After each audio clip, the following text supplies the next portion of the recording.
Molo Sanbonani, hello, how's it? Good morning, good morning, good morning to this, the Tuesday edition of Vuka Nazo, your morning news analysis show here on the Big Daddy Liberty Show. My name is Sihle Ngobese, aka Big Daddy Liberty. Remember, if you want to get in touch with us here on the show, you can do that by becoming or rather finding us on our website at www.bigdaddyliberty.com. There, if you scroll to the bottom of the screen, you can become a subscriber, become someone who supports the show on a monthly basis. 100 Rand a month, guys, is what I'm looking to build a subscriber base of guys who help me build the show as we fly it. We're building it as we fly it, as I like to say. Remember, you can also find us on our social media pages.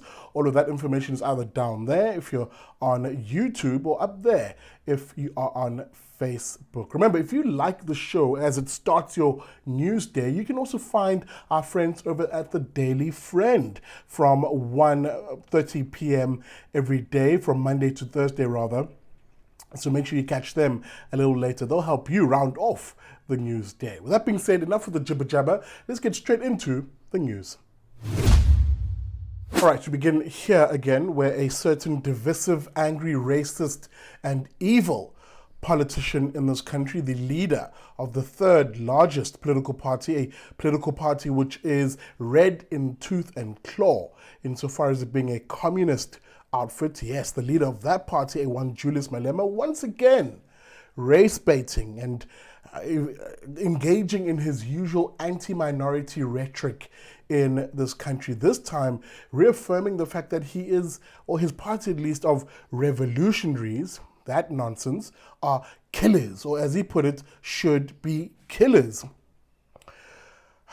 Yep, that's the political discourse in this country. Have a listen to what this douchebag of a commie said. Because no white man is going to beat me up and call myself a revolutionary the following day.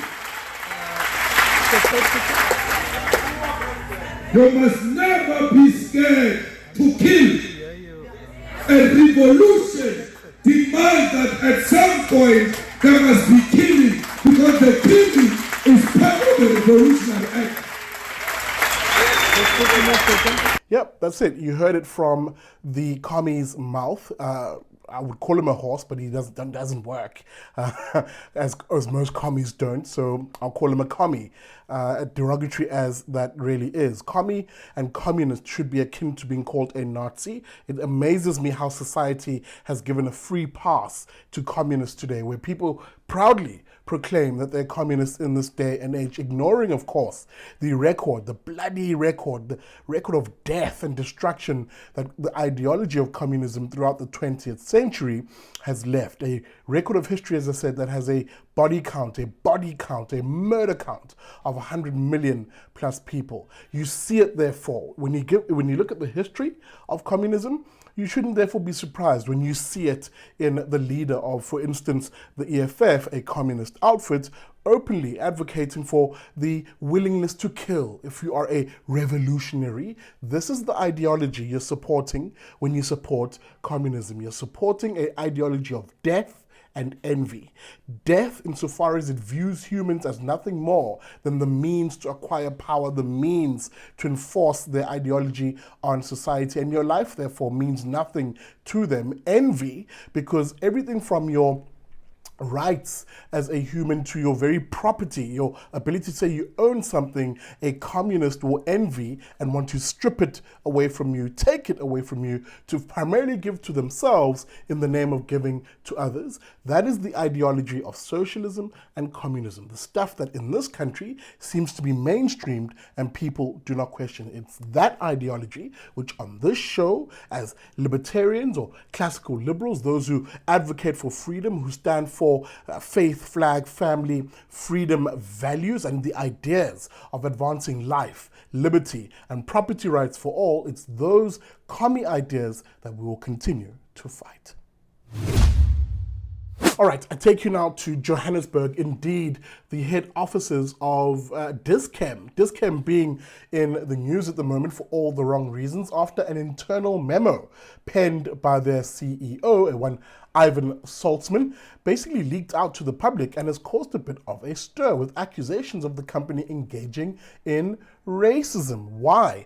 Are those accusations being leveled against it? Well, let's look at that particular memorandum, which the top 3 points from it by the CEO basically said the following. Now, the CEO saying as of the 19th of September, the following takes effect. Point number 1, a moratorium, the halting or freezing, is placed on the appointment of white individuals. This includes either external appointments, that is people applying from a job from outside, or internal promotions. Thus, white people in that company, there's a freeze on hiring them or even promoting them. Point number 2, no appointments are to be made on a managerial level, that's senior, middle, or junior, without that's the CEO's approval.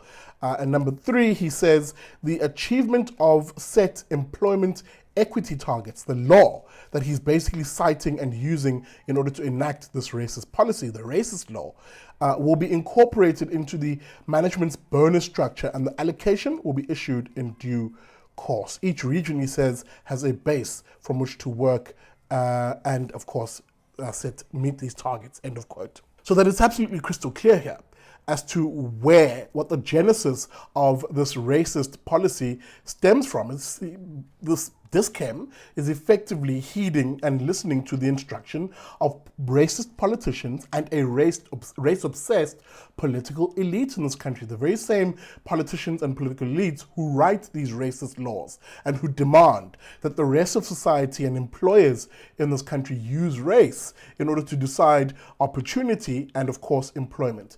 Opportunity by way of a law such as BEE, or Broad-Based Black Economic Empowerment, which decides economic empowerment by race, or employment by way of Employment Equity Act, which again decides jobs on the basis of race, creating different categories of race and then picking winners and losers from there. That has been the status quo in this country since our colonial days, where laws were racist in nature and decided winners and losers in society using race, right through our apartheid days, which literally did the exact same thing, deciding opportunity, movement, or even jobs based on race. Remember the Job Reservation Act or the Influx Control Act? All of these pieces of legislation have always used race and racism effectively to decide winners and losers. And that practice from our colonial days, apartheid, is filtered into today's government, which does the exact thing. So that anybody who tells you that using race is a form of redress or transformation or moving the country forward, all of these weasel words, or equity being the other one, anybody who uses those weasel words, you should readily identify them as being no different to the racists of apartheid and our colonial years, even if they now argue that racism is okay so long as they marshal it for their goals because they think their goals are noble. It's not. Racism is racism. Now, I say this because there is definitely an alternative to this: non-racialism. Non-racialism would basically mean abandoning what colonials did, what the apartheid government did, and what today's African nationalist government is doing, and actually use an approach that doesn't use race and segment people by their skin color. What an asinine and barbaric idea indeed. That doesn't actually use those ideas and actually apportions opportunity based on things that really build a country, that really foster and create a faith, flag, family, and freedom society. What would non-racialism look like at a practical level? And I'll be brief. I'll be brief, of course, because we've had this conversation in its full terms on a recent episode of Liberty and Friends. Check over there, and of course I'll leave the link to it in the descriptor. Non-racialism, therefore, what would a non-racial approach to employment and opportunity look like? Well, definitely when it comes to employment, scrap employment equity and instead use a policy that rewards merit actually rewards merit. You get the job because you are capable of doing it. And where people are not capable, you invest heavily in building their capabilities so that they can be competitive. That is a policy that builds a society, that apportions the ability for building a rapidly growing economy that sucks in people and gives them the ability to compete on a merit-based society. That's how you deal with the employment element of a society in a non-racial way. How do you deal with opportunity or empowerment, therefore, in a non-racial way? Well, definitely scrap BEE and instead use a method that basically says, I will empower you, I will apportion economic opportunity, not because you're black, not because you're white, Indian, or colored, but because you're poor. I will empower you because you need the help as a poor person. Poverty should be what we're trying to beat, not different races or pitting races against each other. Therefore, these are the approaches that are non-racial. And again, as I said, for more details and a fuller conversation on this, as we had on Liberty and Friends, do yourself a favor. There it is again, the thumbnail. Click on the link in the descriptor, watch that episode, and join me as we build a non-racial society, indeed a free, prosperous, property-owning, and non-racial South Africa. All right, we end this episode of Vuka Nazo here today. Let me know what you think of the stories that we covered. Your feedback is always definitely welcome. That feedback, of course, can happen one of three ways. Either A, on our website, where you'll find us at www.bigdaddyliberty.com. Or, of course, if you watch this on our social media, all of our social media details are in the descriptor of the video, whether down there on YouTube or up there on Facebook. Speaking about YouTube and social media, if you're watching this on YouTube, do me a solid favor. Hit that subscribe button, encourage your friends to subscribe, and of course that bell notification so that every weekday from 7 a.m. you're notified when Vuka Nazo is on your screens. Now, we've helped you begin your news day.